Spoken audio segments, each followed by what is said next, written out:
restoring a vision, evangelizing nations.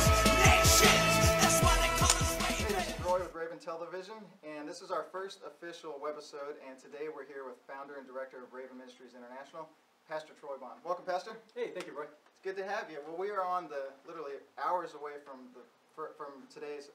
this year's Mardi Gras outreach. We'll edit that out. This year's Mardi Gras outreach, and this is the 20th year of Raven Ministries Mardi Gras outreach. And Pastor, there's a sign behind us that says 20 years restoring the vision, evangelizing Yes, nation. What does that mean to you, this 20th year? Well, Roy, when we got started back in 1996, there's no way looking forward we could consider doing 2 decades of these type of outreaches. The very first time that I came, it was kind of almost on a dare, so to speak. Associate pastor came to me and said, "Hey, let's go to New Orleans." And I said, "What for?" And he said, "Well, they got this thing called Mardi Gras." And I said, "Well, I've heard of Mardi Gras. I've seen that episode of Cops." Kind of made light of it. Right. And we came into the city in 1996, and literally my life was changed. And, you go into a situation like that not really knowing what to experience. But I remember crossing Decatur Street into the French Quarter. It was like the scales were pulled off my eyes. Now, I'd been pastoring for years and years and years, doing outreach and whatnot. But the magnitude of what I saw in that environment just evoked what Jesus had to have seen in Matthew chapter 9 when he said he looked at the multitudes and was moved with compassion.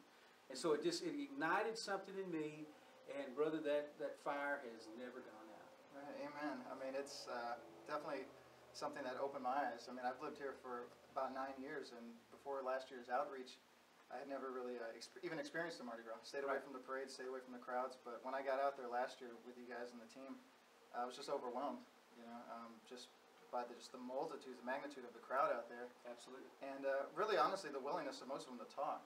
Yeah. Had a lot of successful, conversations and interactions last year. So what would you expect, I think, out of this 20th year as far as, just... I expect God to continue to build. Let me kind of give you a testimony.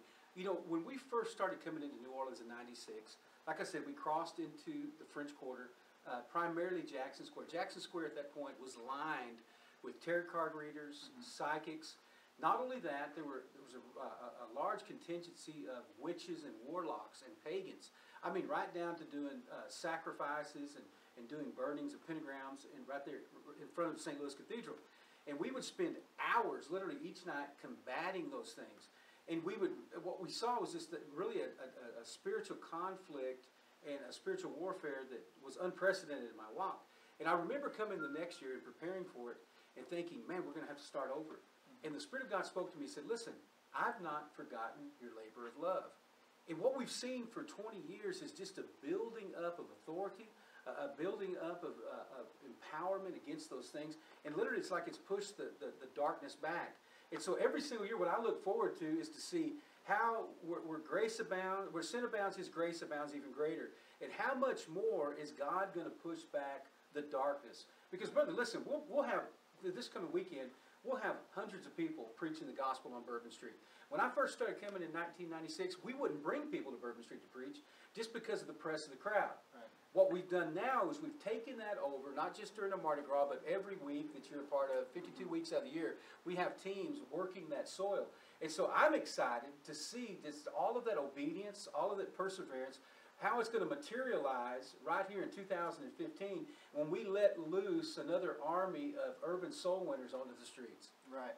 Amen. So on that note, the people that we have coming in that we're hosting here at the training center, how's that kind of evolved over the last 20 years? I mean, you said like the first, few trips out, was you guys, smaller groups, kind of going out and maybe partnering with other groups. Mm-hmm. But on the servant side, how's that affected the ministry and how's that look? Well, you know what happened? Like I said, in 96, we brought 9 people. Mm-hmm. And we came just as a group, not really knowing what to expect. 2 of the folks that had came had been here before. Every one of us was just a rookie. But when I came to the streets, I said to myself, you know what? The only way to reach the multitude is with the multitude. Right. Because I saw people that had been doing it for years, and they were still by themselves. Mm-hmm. And I thought there's something wrong with this equation. Because we tackle evangelism not from the standpoint of the typical evangelist. We've always approached it from the aspect of a pastoral ministry. And so we've always looked for something with reproducibility and sustainability. So you're reproducing, and it's something that's going to last over time. And so for us, we brought 9, we brought 22, we brought 40, and by the time I moved here full-time with Melody and the kids in 2003, we were chartering buses to come in from our church. Wow. And so what ends up happening is you get an exponential type of growth, and people begin to hear about it. And so all you had to have is just one visitor from one church or one city come, and it ignited a passion. They said, listen, I can do that in my city. Right. And so they kept coming back. And so we've put as many as 400 soul winners on the streets of New Orleans That's a lot. during the Mardi Gras. We could still do those numbers. Right. And so we're continuing to pray for larger venues. It wouldn't be nothing, but let me share this in our 20th year.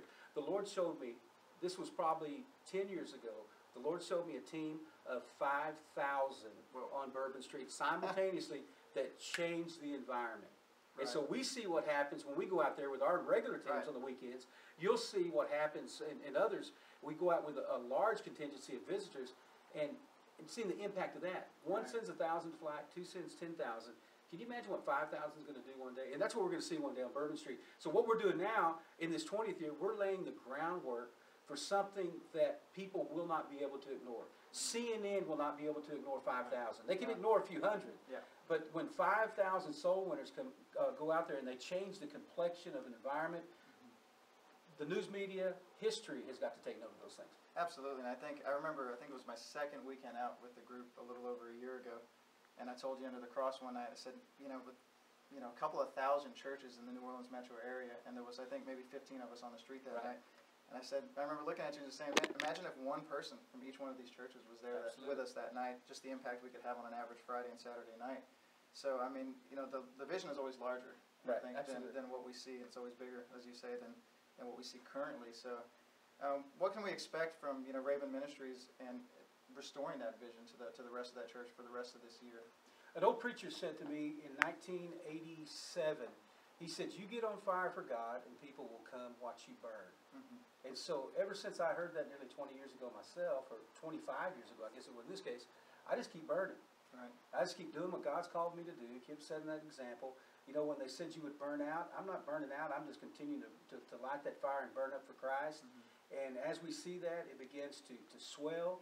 We're seeing another generation that's rising up and taking the reins.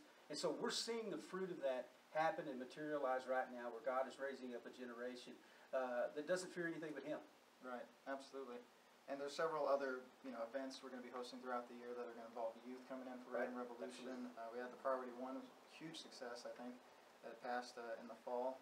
And I'm just really looking forward to see what happens further as the year progresses, and the more groups that come in. And I've just had so many testimonies of people that I've been able to talk to one-on-one who've come in and just really, like you said, it sparked something in them.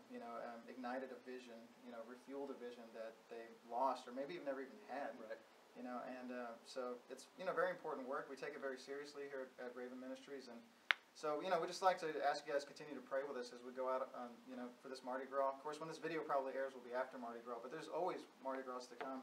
It's never too late to partner with us or to get involved. If you're interested, you can find us at biggrace.com. Pastor Troy's webpage, Facebook page is always there with updates and all kinds of stuff happening. So, Pastor, we just thank you for joining us. Thank you, Roy. We're looking forward to an awesome week. So. Amen. Thank you, guys. I'm going to run, get busy, get ready for Mardi Gras 2015. Woo!